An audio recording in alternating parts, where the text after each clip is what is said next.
a scapegoat it's a kind of archetype in a family or in a tribe or in any kind of unit in humanity that ends up being kind of the dumping ground. Human beings have this kind of nasty little quirk in their behavior and the way that they interact with each other that when they undergo great periods of stress or there's trauma or anything dangerous that kind of threatens the unity of the tribe and the whole and the family, they tend to identify something expendable around them or someone expendable around them as the scapegoat.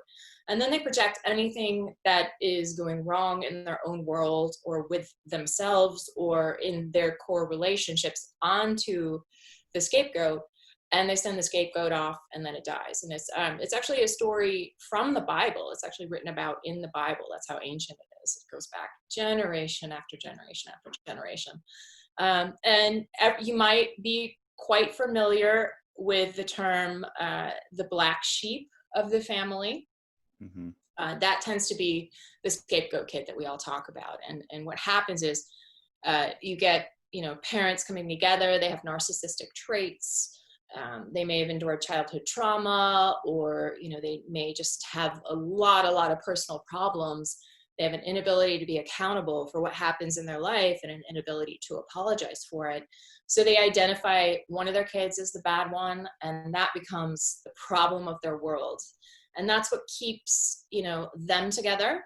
That's what keeps them feeling good about them and them feeling good about the marriage, about maybe the other kids in the family too. It tends to be something that is intensely common.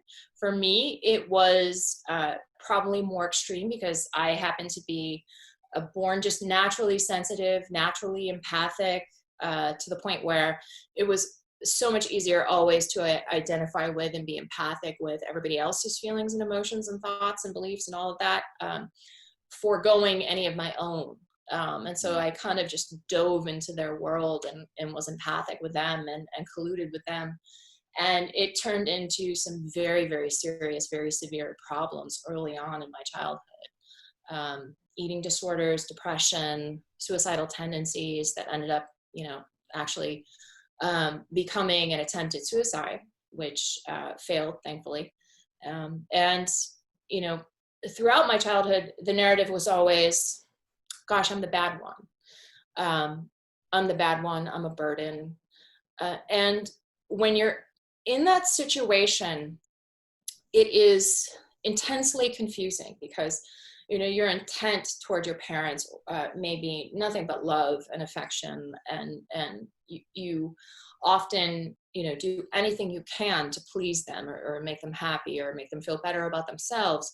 And still, because of their need superseding your need, you're always bad for some reason that is indefinable and indescribable. And for me, it started in utero. My mom would tell me stories about how I was a bad fetus. And then she would talk about how, I was born on the worst day of the worst blizzard in modern history. And, throughout my childhood, I was bad. I did this and that, and it was bad. And, everything I was bad. And so it was this intensely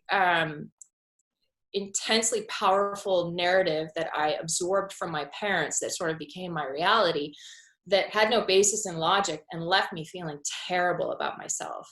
So, this went on throughout my teen years. Eventually I attempted suicide and failed. And right after that, what I think was probably the situation here was that my uncle was maybe the scapegoat of his own family. And he committed suicide at the age of 39, right after my suicide attempt. And I went to his funeral and was just sort of sitting there listening to him being eulogized, so confused because, here was this great man. He wasn't a drug addict. He wasn't a drunk. He was a wonderful father, a wonderful human being, and still killed himself, because he hated himself that much or was in so much pain.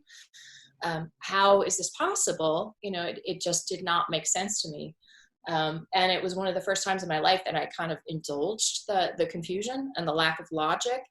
And, you know, I said to myself, maybe I'm not bad. Maybe there is something very wrong with this family.